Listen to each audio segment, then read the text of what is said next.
Good morning, Walker Valley, and welcome back to another episode of The Spill. My name is Danica Donez. And my name is Thomas Robinson. Today we're talking about tornadoes, Lee University's a cappella group, and Beta Club State Convention. All that and more in today's episode of The Spill. What is up, Walker Valley? I'll be your host for this semester, Lily Cruz Rogers. Oh, this behind me? It's a really cool studio. Welcome to The Spill.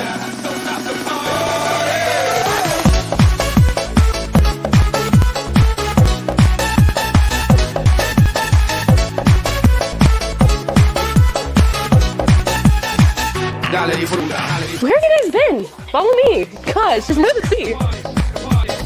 They can't, they won't, they never will stop the party. I say y'all having a good time out there. Yeah, yeah, yeah. Que no pare la fiesta, don't stop the party. Yeah, yeah, yeah. Shout out to my man E-Dog for making this all possible.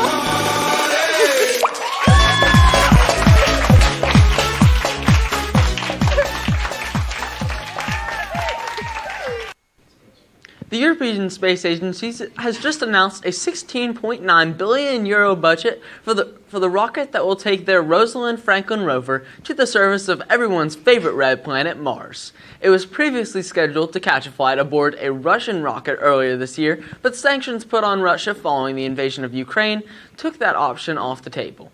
The launch, now planned for 2028, is set to test an entirely new landing platform. The National Aeronautics and Space Administration has agreed to contribute to the launch rocket as well as the engine for the landing module.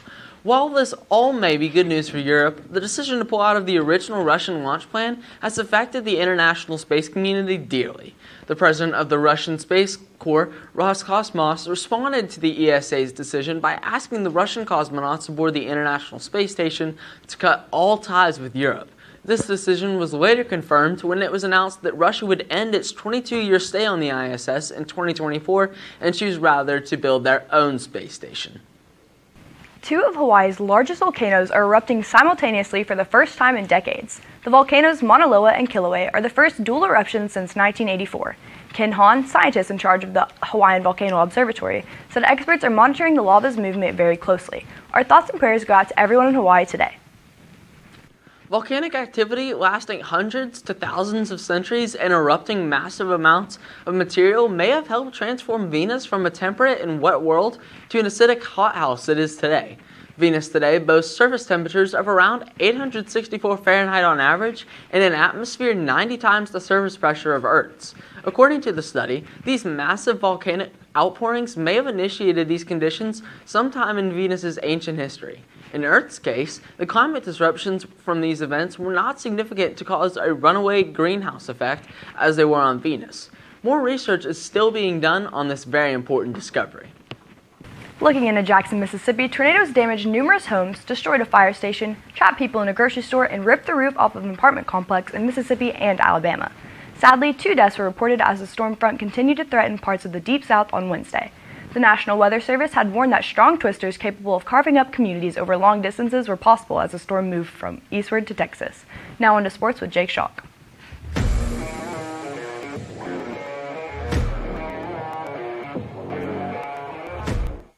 What's up, One Valley? My name is Jake Schalk, and here's what's on tap for today. It's World Cup time, and USA is advancing to the Sweet 16, and their first opponent in the Sweet 16 is the Netherlands. This game starts at 11 a.m. tomorrow, so cheer on your century as we hopefully win. On to college football news. It is official that the college football playoff will be expanding to 12 teams in 2024. The new playoff field will feature the top 6 conference champions among the 10 active conferences, also guaranteeing a spot for a group of 5 teams, while the top 4 teams will get buys into the quarterfinals.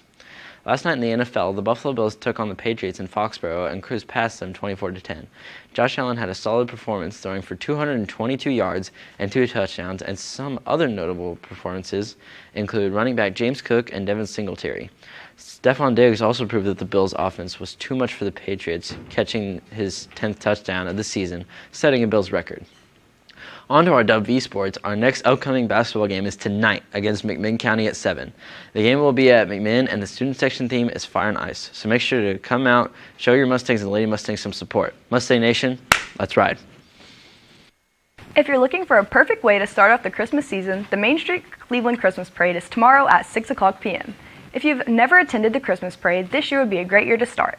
There will be tons of lights, beautiful floats, along with your very own Mustang band as well as both cheer teams. So come out and watch the Christmas Parade this year.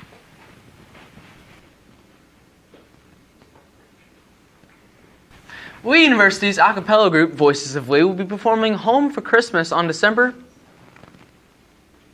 6th at 7 p.m. in Pango Hall. Voices of Lee is a group that features a variety of voices and has been recognized internationally. In this event, they will be performing both regular and religious songs, and admission is free.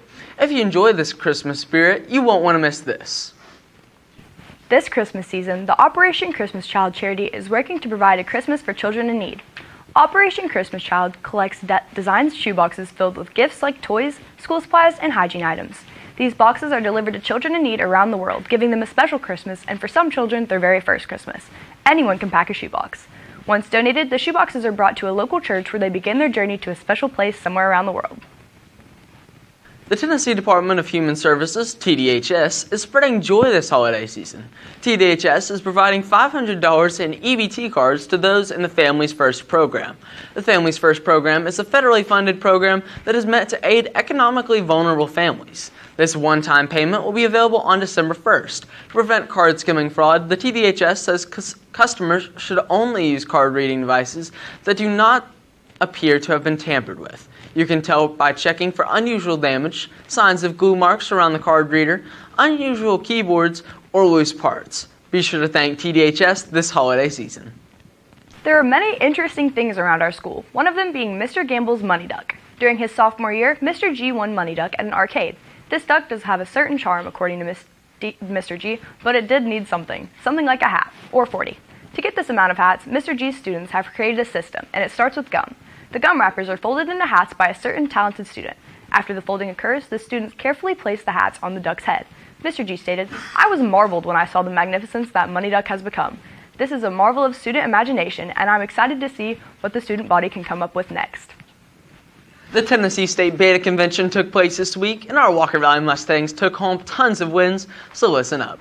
Our Living Literature team, consisting of Anna Jordan, Amy Jordan, Sydney Saka, Julia King, Ricky Ventura, Aaliyah Alexander, Carly Coleman, Abry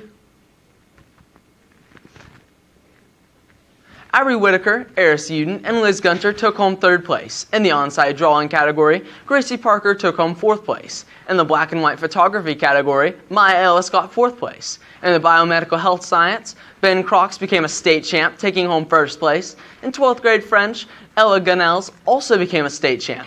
In 9th grade Spanish, Angel Vivas took home 3rd place. In poetry, Jessica Edmond got 5th place. In 9th grade science, Lily Clemens got 5th place. In 12th grade science, Ben Sullins got 3rd place. In 11th grade language arts, Flint Morey got 5th place. In 12th grade social studies, Carly Coleman got 4th place.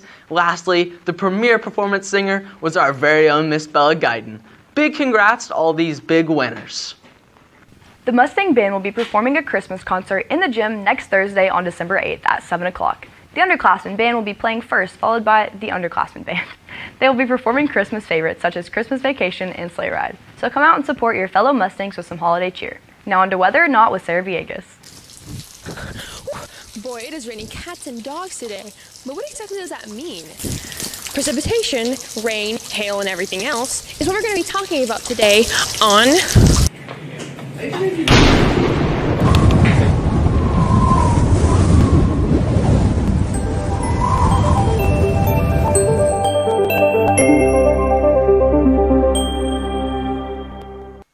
Rain, for starters, is a vital part of our ecosystem. Without it, our wildlife wouldn't be able to grow. Not even this tree. It might seem like rain just falls from the sky, but it doesn't. It comes from clouds. But there are sure a lot of types of clouds. Let's see what they are. First, there's cirro clouds. Wispy, whitish, and hair-like. These bad boys are often the first signs of a warm front, but can also be a warning for incoming tropical storms. Then we have cumuliform. Cumulus look like white, fluffy cotton balls and are almost always a sign for fair weather. We can't forget stratiform clouds. They're like a thinner, more widespread cumulus cloud and signify light rain or snow. Finally, we have nimbus clouds. Nimbus is a Latin word for rain, and thus it's where we get the majority of our favorite type of precipitation, and therefore, these clouds have the greatest vertical height. Rainfall isn't just always sunshine and rainbows. It can actually be pretty dangerous, especially while driving.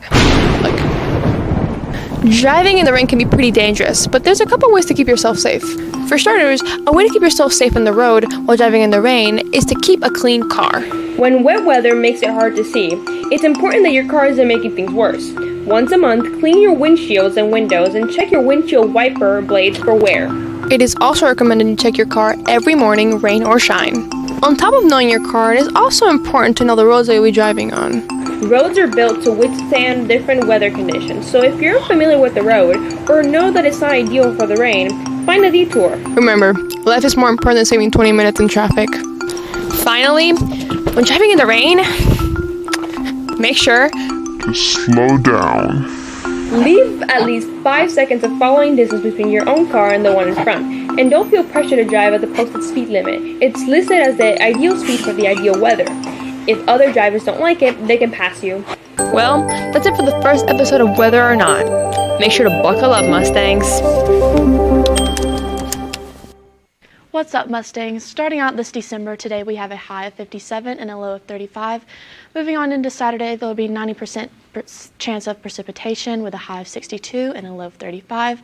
Sunday, you'll see a high of 50 and a low of 36.